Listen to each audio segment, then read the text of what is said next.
Hello everyone, it's Jamal Thomas. Welcome to the Progressive Soapbox. It is Sunday at 10:20. I'm going to check my audio before I start. Guys, please hit the notification bell if you frequent the channel. I do recordings all the time. I try to follow certain news stories, and of course, I have commentary and opinion pretty much every day. So I pop in and do my live shows. Sometimes I post videos, but please hit the notification bell. Also, if you like what you're hearing, even if you don't listen to the entirety of it, please like the video. Also, if you enjoy the content, please, share, subscribe, like, or assist, and all that good stuff. I'm saying in the beginning because sometimes people don't get to the end. It's Sunday at 10:21 p.m. I didn't intend to do a show today. I'm joked sometimes because I do this incessantly. I do live shows constantly and incessantly. I know people do shows like 3 hours a day. I don't know if my shows end up being more than that or less than that. It probably just depends on the day. I enjoy doing it. That's the secret. I just enjoy it. It's like if there was a button that you could press that would put something in your head where there was this little pleasure center that would go off. Me doing videos is that button. I like it. And I just like it. I feel like I'm doing good. My wife brought me to sign Be the Integrity. I feel like I'm doing good. There is no conflict between who I am and what I espouse on the channel. And so I have to tell myself not to do it, meaning today. I'm built this way. Whether that's studying history, whether that's studying herbs, whether that's writing scripts, whether that's writing books, whether that's writing articles, doesn't matter what it is. The moment I delve into something, I get overwhelmed with that particular thing. That is my interest. That is my world. That's what it is. And for all intents and purposes, right now, it's the news. It's doing the news. It's this. I enjoy it. I love it. And there's somewhat of a positive feedback showing that the audience enjoys it by them liking, sharing, and of course, signing up to the channel. I assume that my audience will be okay with me taking Sunday off. My Sunday was going to consist of me smoking a bowl and me playing a game, a video game, survival game, either Fallout or Civilization or something like that, and investing myself wholly into the character to understand the situation to which that particular character is involved in the game space. I enjoy doing it. I do it for politics, I do it for my channel, but I also do it for the games. I do it this way, even when I tell you guys have a 420 and I say invest yourself into it, because you end up in interesting scenarios sometimes. And sometimes you understand things in a way that you didn't necessarily understand with your perspective affixed in the way that your perspective is currently affixed. Sometimes it's just understanding how other people are taking things. Sometimes it's understanding what the character must be feeling. You can't necessarily get it all, but you can get enough of it to give you a certain perspective to get to the stone that divides you and the other thing to which you're involved in. I see a tweet. My phone jingles. And it's a notification saying that missiles have been fired in Syria. They've been fired in Homs, Syria. Not Damascus, fortunately, which I want to talk about afterwards, so let me write that down. But they've been fired in Homs. The United States, the Pentagon, I saw people's tweets saying, well, the Pentagon said they didn't do it. That would be inaccurate. The Pentagon said it was unaware, or it was aware of it, but it did not confirm what people were aware of. This is somewhat comical in the sense that we're being technical and saying we're aware of this. Of course you're aware of this because you fired them off yourself. Whether you confirm it or not, the only person who would have done this would have either been the United States or Israel at the behest of the United States. Either way, it would have been most likely related to something that the United States did. Occam's razor. Trump bitched about it. The United States staked his reputation on it. Everybody understood that a chemical weapons attack was likely to take place. Lo and behold, here it is. And here's the missile strike that we also expected to happen afterwards. The pretext being the chemical strike. If you've stumbled onto my site, my channel. And in stumbling onto my channel, let's say you're a wayward Democrat. Let's say you're a Democrat. Let's say you're a follower of the Daily Beast, who's, or the Mother Jones spinning in her grave with these guys arguing that Trump is insane for taking us out of Syria. Supposedly lefties, making an argument for why we should stay in the country illegally. You've stumbled onto my channel, and you hear this odd perspective of things sometimes. You're like, I'm curious what he's going to say about this. You already know what I'm going to say about this. But I will give you, not telling you what to think. I've done videos where I've reviewed this information, meaning the Syrian gas attacks, the fact that the United States was cherry-picking evidence in order to try to create the pretext for the gas attacks, the fact that Mathis himself didn't necessarily know who did the previous gas attacks because they had no evidence that Syria did it, despite attacking Syria prior. I've done the videos making the point that in the same way that they did that prior, where they didn't necessarily know who did it, didn't have an investigation, they just automatically attacked, we are supporting the terrorist elements in that country. And the New York Times, going back all the way to 2013, had made the point that rebel elements, terrorists, had access to chemical weapons. The same chemical weapons that is being accused or being blamed on the Syrian government. I've done the video showing Seymour Hersh taking a wood chipper to this idea that no one else in that area had access to those chemical weapons. He makes the point. Award-winning journalist, the one who exposed the My Lai massacre, a real investigative journalist, Seymour Hersh, making the point that the rebels, quote-unquote rebels, the terrorists, whatever you want to use, whatever moniker, the people who are trying to take down the Syrian government, the people who the United States have allied themselves with, had access to those same weapons. The reason why Donald Trump didn't have an investigation is because they didn't care about the investigation.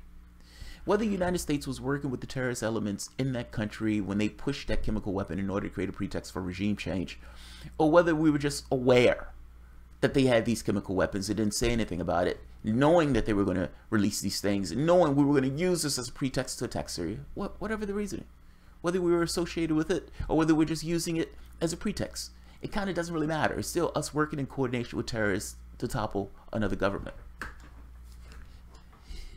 All of that, all of what I've just said is absolutely flat fact true. It is unimpeachable. It is unimpeachable. Now, they would say, well, no, it's the Syrian government. Prove it. Prove it. What they're using to make the justification of saying it's the Syrian government is something of prior attack that was never established. Like, I'm making a point that they jumped on this thing that Syria did it, and they used the idea that Syria did it in the public consciousness to create this kind of reasoning and justification, and as this kind of this proof, this ambiguous proof that is not actually proof at all. It's just assertions, and it's just pointing at them saying they did it. It happened multiple times. We said they did it and we attacked them. We are ensconcing into the public consciousness that Syria did this, even though we provided no evidence to make this point that Syria did it. The evidence wasn't important. We just needed to win the media war, the propaganda war, making the case that Syria did it, in which case any media attack or any attack at that point can just be pointed at Syria and say they did it. Shouldn't there be evidence? Shouldn't there be proof? And even if Syria did do it, meaning even if you reach the burden of proof, which they have not reached the burden of proof, even if they did, is it the responsibility of the United States to play sure for the world and get into the internal affairs of another country when they're doing this? Meaning, even if that's taken place, what is the justification for the United States being involved in that process? What? Why are we there? Do we not have enough issues at home? Why are we spending military and resources and human beings to be what is all intents and purposes a civil war? What is the justification that Donald Trump is doing to do this? What? We're not being attacked. There's no barbarians at our gates. What feature of the Constitution, what section of the Constitution, what fig leaf is he using to justify striking another nation? For that matter, what is justification for him being there in the first place? What does it have to do with us? That's what I'm getting at. All of this is illegal by international law, and by our own constitutional law. All of it is illegal. If you're a Trump supporter and you care anything about the Constitution, you should be screaming about this. We should have nothing to do with this. This is none of our business. And not just none of our business. Be honest. We have been supporting terrorist elements in that country. Meaning this is not just the civil war in Syria. Saudi Arabia, United States, the Western powers have been supporting terrorists to undermine the Syrian government. In fact is, if there's a chemical weapons thing, you also have to look at the fact that the United States wanted to get rid of the government. And you have to ask the question, who benefits from this? Who benefits? I've done that video. You can look at my last two videos. I've gone over it more thoroughly. I just want to kind of hit on certain points. Just from the standpoint of how to think, though. Who profits? Who profits? The Syrian government, Bashar al-Assad, has everything he wants. For all, well, most of what he wants. He's beaten back the terrorists. He's taken back and liberated those areas of that government, meaning of the Syria. He's had Russia helping him, meaning he's consolidated power with his government. Russia, Iran, Syria, that way. There's one area that he's liberating from terrorists. One area. He has everything he wants. Yeah, the United States and Western powers is illegally in his country.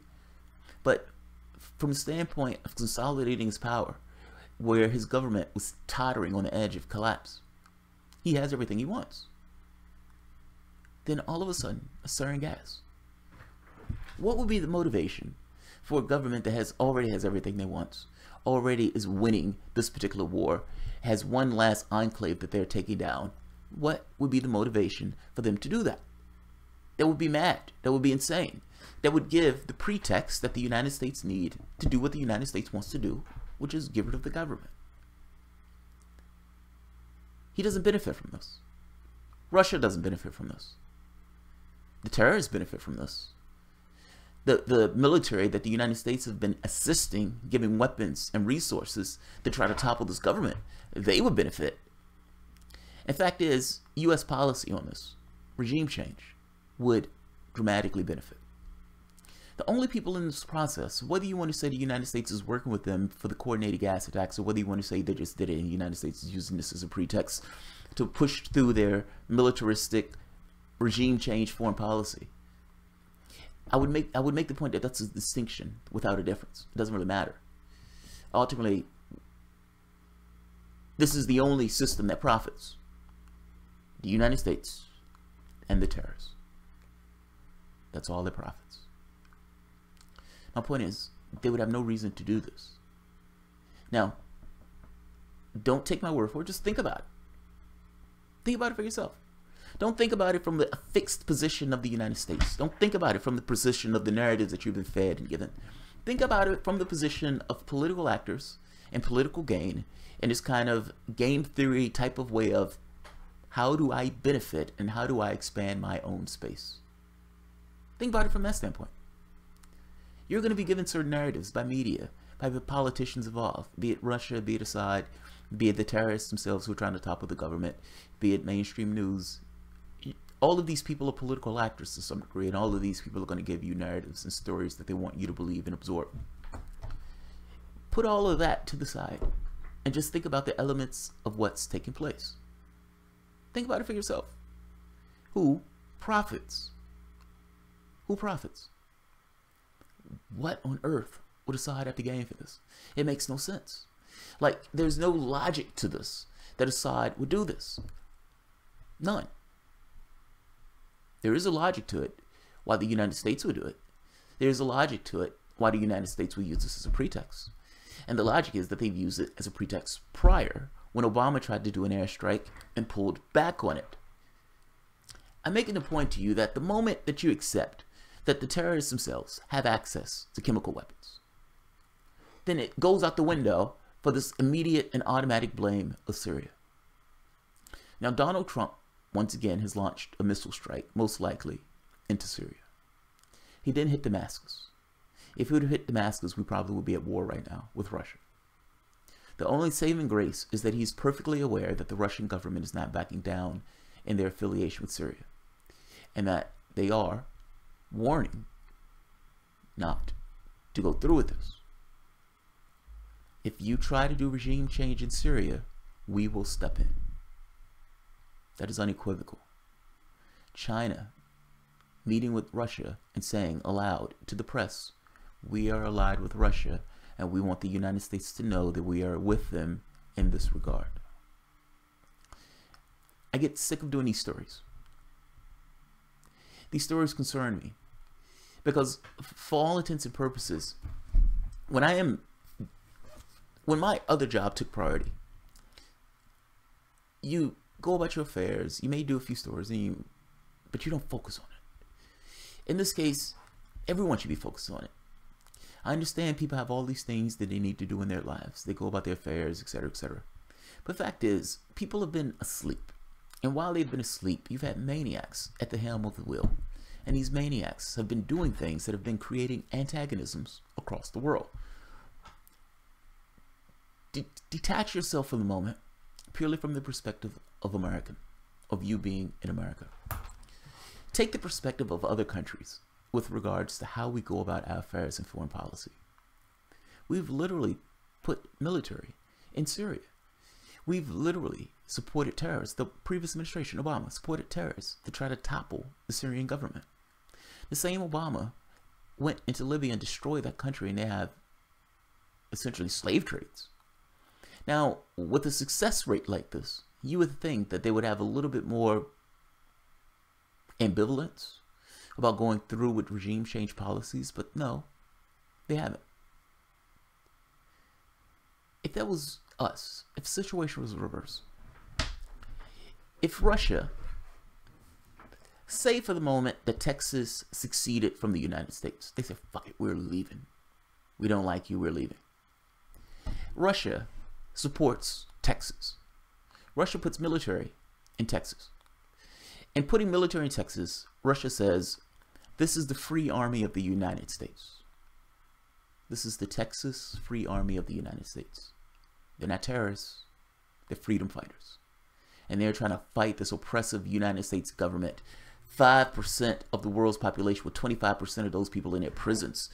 They massacred a genocide. They put all these people in bondage. Texas is trying to fight this oppressive regime. Imagine the insanity of that. What would we think about that? What would we think about that? I'm trying to get you to unfix yourself from the perspective purely of being an American citizen and purely of the narrative that you've been given, and think about how other human beings see this particular actions or our particular actions around the globe. What we're doing in Syria is illegal by our own laws. I take these positions not because I think Assad is a good guy, not because I think Putin is a good guy. For that matter, I think they're probably horrible people. But what they are doesn't factor into my calculus. What only factors into my calculus is, what does this mean for us? The meaning. I care about the meaning. I care about being loyal opposition. Not because those guys are good. Not because those guys are bad. Not because those guys are anything. But because they're somewhat of a non-factor in my analysis. Are they saying what took place, yes or no? Is it within our constitutional authority for the President of the United States to willy-nilly fire off a strike, being protector and sure for the world? Yes or no? Do we know that Syria did it? Yes or no? Did terrorists, the people who we were supporting, have access to deploy to sarin gas, to chemical weapons? Yes or no? These are just questions. All newsmen should be asking these questions. These are just valid, rational questions. You don't have to be a scholar, you don't have to be a journalist, you don't have to be anything. This is just asking rational questions based on the media and the news that's available to us. They are inching us closer to a war. It is I need to be very clear. They are inching us closer to a war.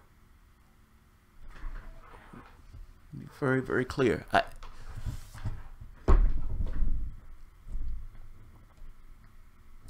Look at this for a moment. I want to make a point. My defense of this, like I said before, has nothing to do with Putin, has nothing to do with Assad. What does it mean if a spy was poisoned in Britain? Britain is a NATO nation. What does that mean? What does that mean? What does Britain have to do in that situation? And at this point, it becomes mechanistic. It becomes automatic.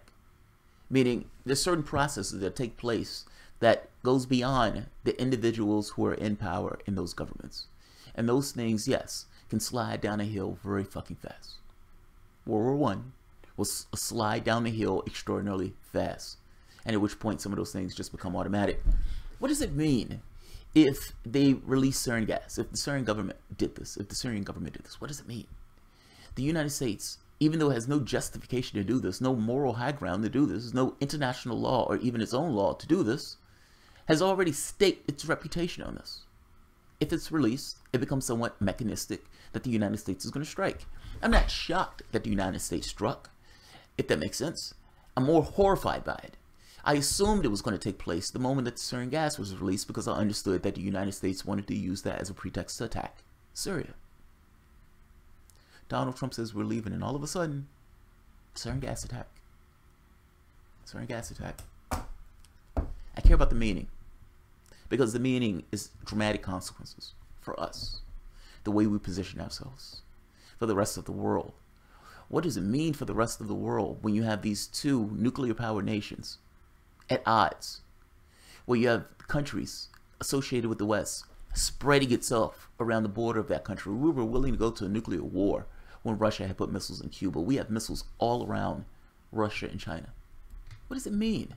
What does it mean when China is coming out with a global currency backed in gold that is trying to get the rest of the nation or the rest of the world to jump onto and demanded the dollar as the world's reserve currency, making the argument that, look, the United States is throwing its weight around in an economic way. Is this what you want? And if this is not what you want, understand that currency has nothing backing it. We want to bring this back to gold. So Russia and China, who are allies, have been hoarding gold in lieu of this, waiting on this day for this to take place. What does that mean? What does that mean? These are larger forces that are taking place. What does that mean for the larger contextual world? People go about their jobs, people eat their Wheaties, and these things are taking place over their heads. And these things have larger consequences that go beyond just the economic dimension. What you're seeing playing out, this kind of proxy war that's taking place in Syria, that's taking place in the Ukraine. We are one heartbeat away from a hot war. We're one heartbeat away from a hot war. Look at this. This is called propaganda on both ends. Unfix yourself for the moment, from being anything. Say for the moment you're a citizen of the world. Assume that position. Assume that disposition. Is to the degree you can assume it. Russia rejects report of chemicals attacks in Syria. A chemical attack takes place in Syria. What is Russia going to say? Oh, they didn't do it. You already knew that. You knew that going in that Russia was going to say that. They're political actors. Spreading news. United States chemical weapons stockpile, will they ever be destroyed amid huge funding? This is propaganda. This is Russia pointing the finger saying, hey, the United States hasn't gotten rid of their chemical stockpiles. How are they complaining about anybody else when they have all those stockpiles? For that matter, Britain never got rid of stockpiles. We need to talk about that. We need to talk about that. This is Russia's disposition. Of course, this is Russia's disposition. You're in a propaganda warfare at this point between international actors. That by itself is terrifying. Pretend for the moment that these guys are not necessarily from other nations, but pretend for the moment that these nations were actually states. And that these states, in the same way you would have a Scott Walker, in the same way you would have a Rick Scott or somebody else, a political actor, assume for the moment that these people are part of the United States, but are just political actors. I'm trying to get you into a headspace that they're not two-dimensional characters. Vladimir Putin is not a two-dimensional character. These media networks are not two-dimensional characters. They're like Fox News, MSNBC. They're just like those. Assume for the moment that that's the situation to which you have presented to you. You have a propaganda war in your hands. Vladimir Putin says, it's not us. We didn't do it. Syria says, it's not us. We didn't do it. Terror said, Syria did it. Terror says Syria did it. Sputnik News. Think of it as Russia television or RTs in the way, or Russia opinion. We need to do some of those chemical weapons, just like Fox News, making a narrative. We need to have a narrative. How many people can we get on this narrative? It's propaganda warfare. Right here. Let's keep going. Moscow calls chemical attack and doom a fake news warning against Syrian intervention. Now, the warning is not fake. The warning is all too real. Russia has staked their reputation on this in the same way that the United States has staked theirs. There is no leeway. If the United States would have attacked Damascus, that would have been all hell break loose. They attacked something else, meaning that they're perfectly aware of the situation that's presented to them. At the very least, that's positive. Trump says big price to pay for Syria chemical weapons. There's been no investigation. The investigation doesn't matter. That's why there's been no investigation. He can just accuse and take action from there. Syrian air defense responded to missile attack on air base and homes. State media. My point is, all of these guys are going to be presenting information that's going to be running contrary to each other. In the same way that Republicans will say one thing and Democrats will say something else. They're all political actors. You're talking about international politics, so weapons are involved. But for all intents and purposes, the people and the way they're behaving are political actors. They're going to give narratives. Those narratives may be true, those narratives may be false. Both of them may be telling the truth. All of them may be lying. It's up to you to be the determinative factor in trying to figure this fuckfest out. What I would say to you is to not just accept the narratives that you're given, to ask questions, to think about it. And when you think about it, don't necessarily take into account the horribleness of the people who are involved in the process. The horribleness can be spread around. You, as an American citizen, is stuck with the responsibility of your government and what your government does. And if your government is making a case against another nation, your government needs to prove and verify that case before that government takes action. That's my only point. Is it possible Syria did it? Of course it's possible. Is it possible they didn't do it? Yes, it's absolutely possible they didn't do it, which is kind of the problem. They're not evaluating that particular possibility that they didn't do it. Not to mention they don't have anything to gain from it. Let's see who's here.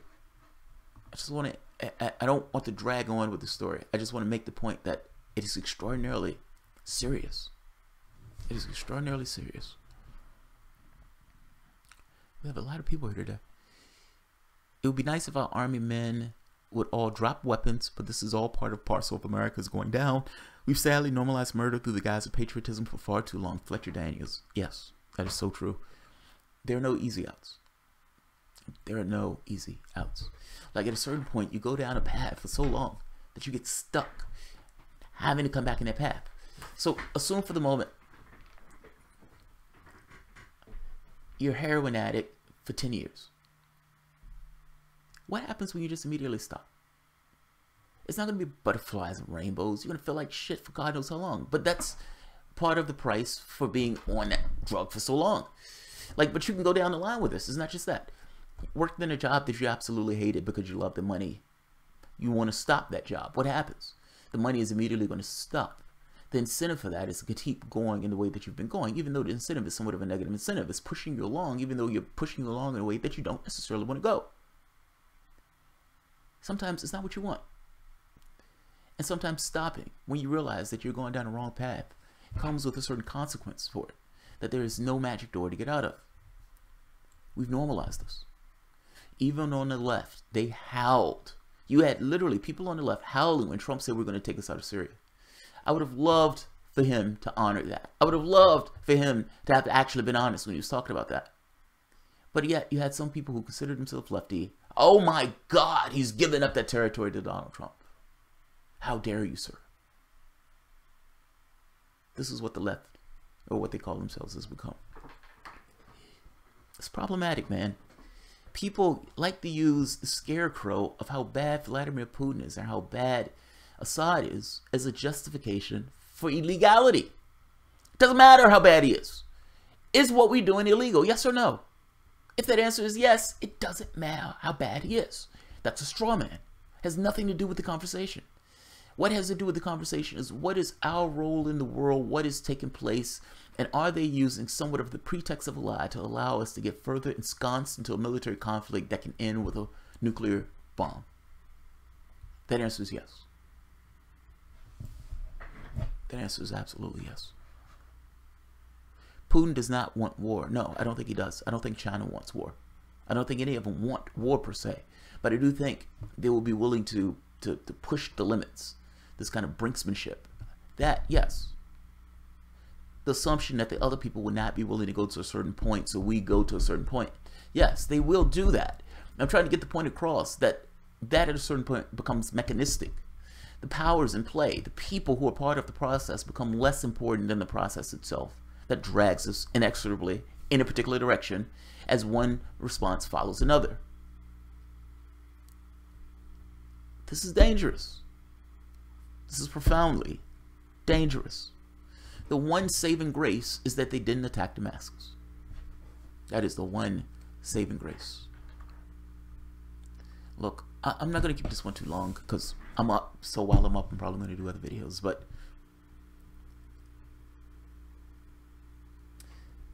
be skeptical. Be critical. Be cynical if you need to be. What they're giving you, does it make sense? Scrutinize it for yourself. Scrutinize the narratives that mainstream media is giving you and ask the question, why are they giving me these narratives? Why is this information they're giving me? Why are they downplaying other information? Why aren't they asking the questions that I've asked on this channel? Why? RT calls itself RT, Russian television. You know it's state media. British broadcasting, you know it's British state media. At some point, the media outlets in the United States need to come forward and just call themselves American television. Be honest. Just be honest. I'll leave it at this. I mean, all I'm saying, this is terrifying. This is utterly terrifying. So we will see how this takes place. We will see how this pan out. I thank you all for tuning in to this particular broadcast and paying attention to this issue. So thank you all very much. And I will probably see you guys again in a few minutes, whoever stays, for whatever videos I'm going to do next. So, y'all have a good one. Thanks, everyone.